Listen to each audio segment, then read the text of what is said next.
Welcome back to Middle Fingers Up. I'm your host, Kieran, and this is another It's Good to Gup Shup segment between you and I. So today's segment is inspired by the phrase, at least it's not ...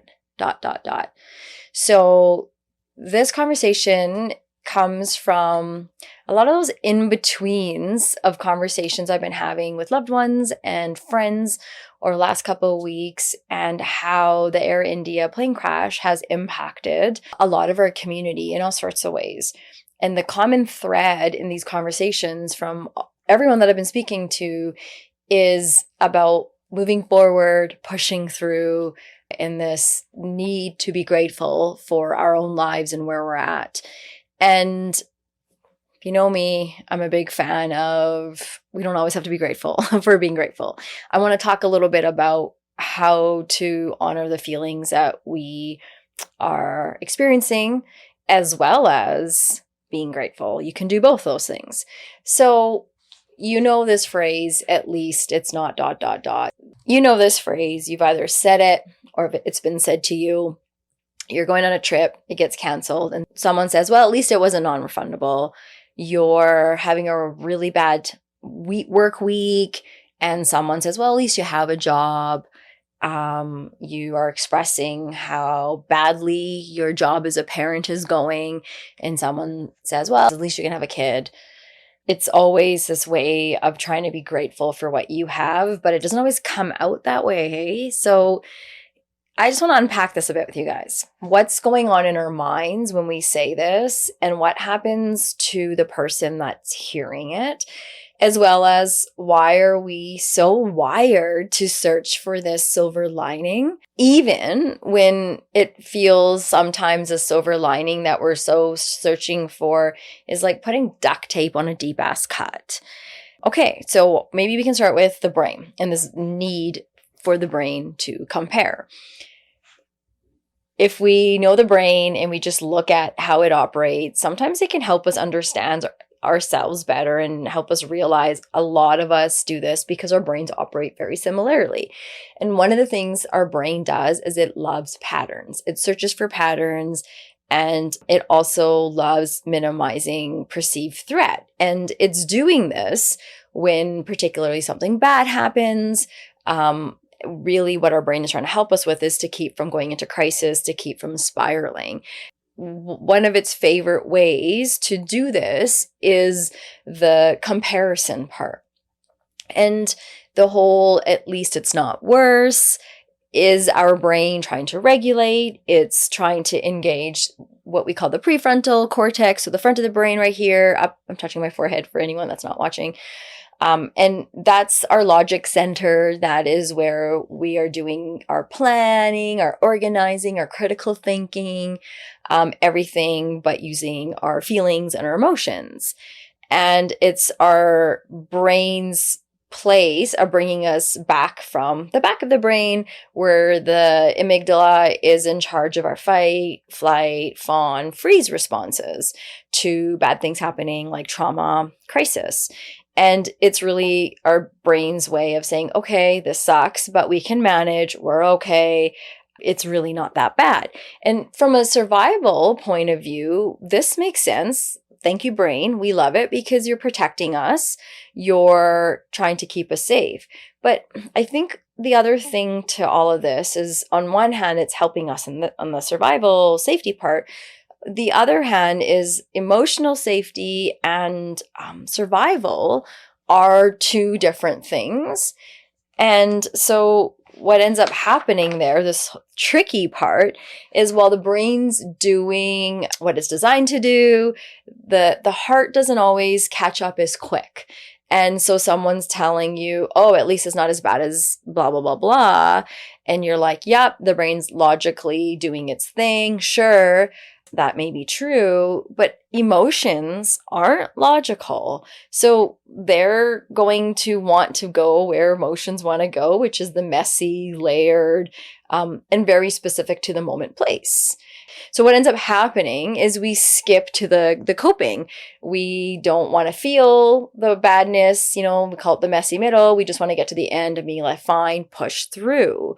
And the other part of this is feelings don't like being skipped either. So when we push through them, they will find a way to show up, either through exhaustion, resentment, even the classic numbness. The cost of skipping ahead is the more we skip over what we're really feeling and jump to being grateful, the more we're actually missing something. We're missing the truth of the moment, where we're truly at, and we're not giving ourselves permission. And this will add up over time. So gratitude is powerful, absolutely, but not when it's a shortcut. If we don't sit with what's real, we don't process it.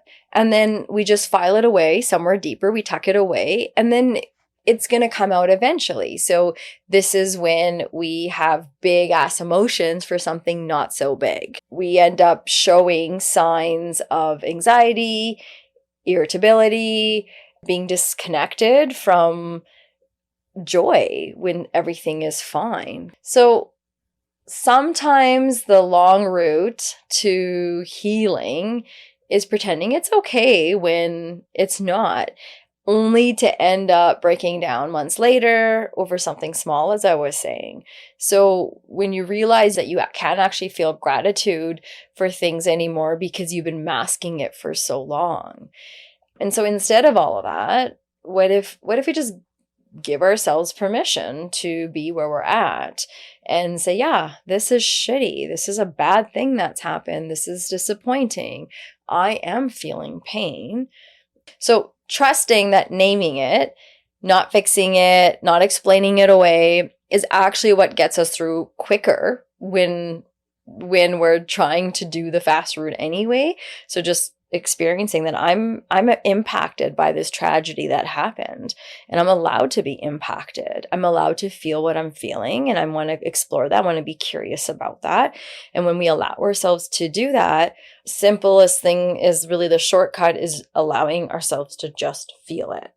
So there's this cultural layer to all of this. I think for us South Asians, children of immigrants, we grew up around stories of it could be worse, right? Like hearing our elders' journeys to and from school, where we get driven here. It's a quick walk, siblings having to share one pencil, no shoes to wear to school, like these sort of big, grand things that our elders had to do in comparison to what we are doing in the privilege we're living in today. So when you think of relatives having to flee political unrest, you're likely told, okay, be grateful for getting to be in North America, be grateful for having freedom. And so at least you can sleep safely at night. And you think, yeah, okay, these are all the things that I should be grateful for. You sort of feel this guilt. So we start to internalize it. And when we internalize that gratitude, often what it does is it's denying discomfort. It's like, I got to be grateful, but at the same time, I'm not allowing myself to actually feel the things that I'm really feeling. So I'm lying to myself. I think we have to understand, like, we often think appreciation and pain, they can't coexist. I can't be grateful for my privilege as well as being upset about whatever it is that's happening around the world. And so they can coexist, and they should coexist, your discomfort and your gratitude. It makes sense why our elders use this kind of thinking. They didn't always have access to space like you and I do right now, where you can emotionally process, you can reflect.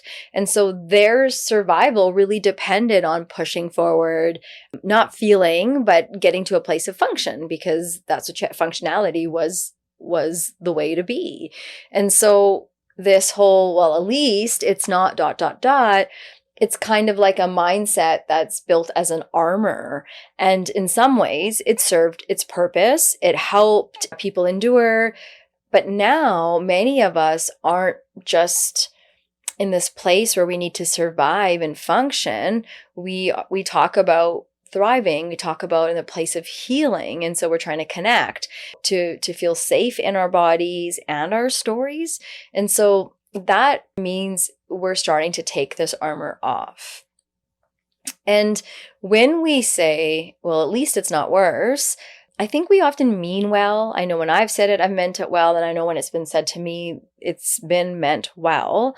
In these scenarios, the bottom line is we're trying to be helpful.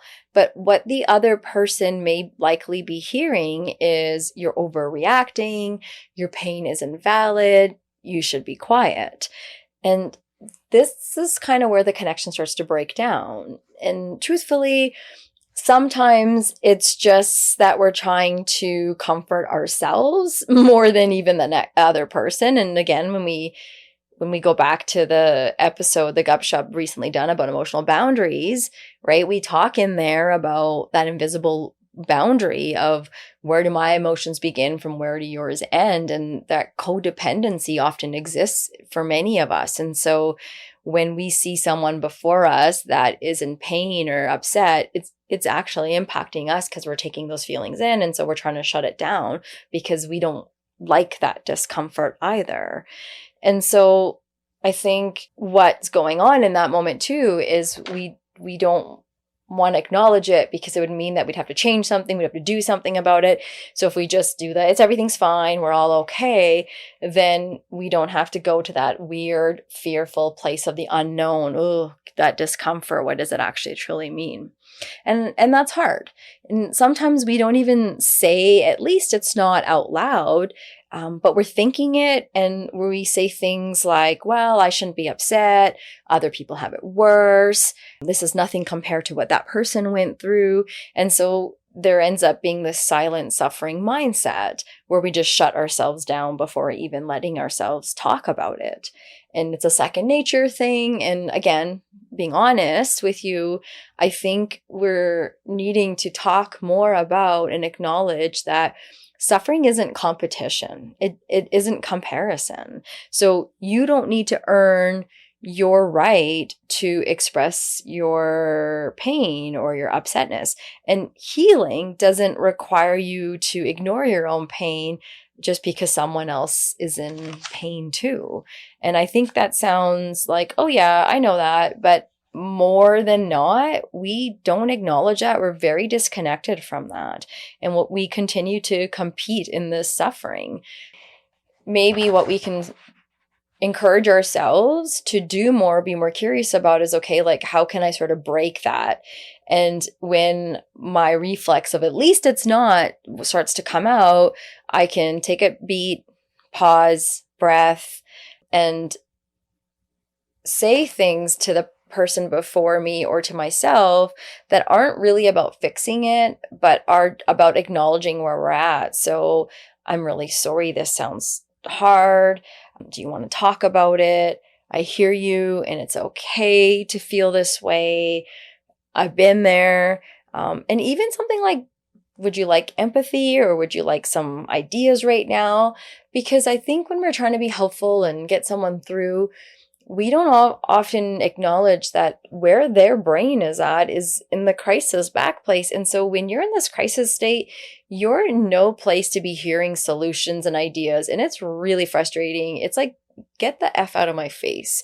It makes the situation even worse. So I think checking into of like, I don't want to assume I know where you're at. And is that what you're looking for?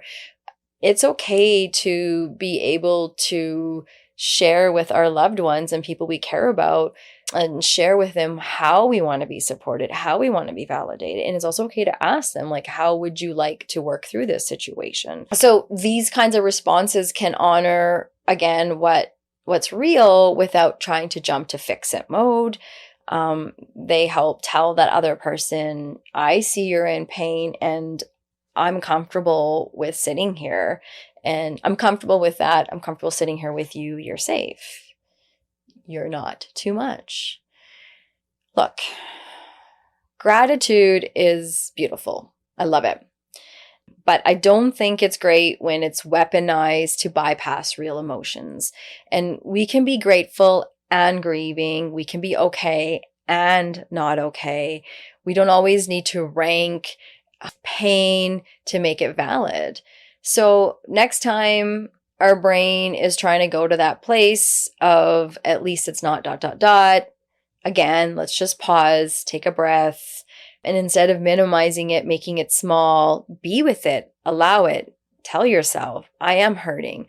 That did impact me. Middle fingers up moment. So I wrote this down. I was thinking about this episode when I was putting it together, and I want to put my middle fingers up to the idea that the only way to appreciate life is to downplay our pain. So middle fingers up to this guilt-based gratitude. I don't think we need to hurt quietly just because someone else has had it worse or harder. Like, everyone's experiences matter, full stop. And that's it. That's it for the Gup Shup today. I hope this episode resonated with you. Send us a message. Let us know your thoughts if you want to add to it. These conversations are door openers. So we're just scratching the surface. We always say we want to build off of these conversations. Maybe you have some depth. Maybe you feel this conversation will sit well with another person. Send it along their way. And I think sometimes when we give feedback, we send these sorts of things along other people's way. It's sort of reminding ourselves, like, the light lands softer when we also allow the dark. So I'm Kieran. Thank you for this It's Good to Gup Shup moment. Hope to see you again next week. Have a good one.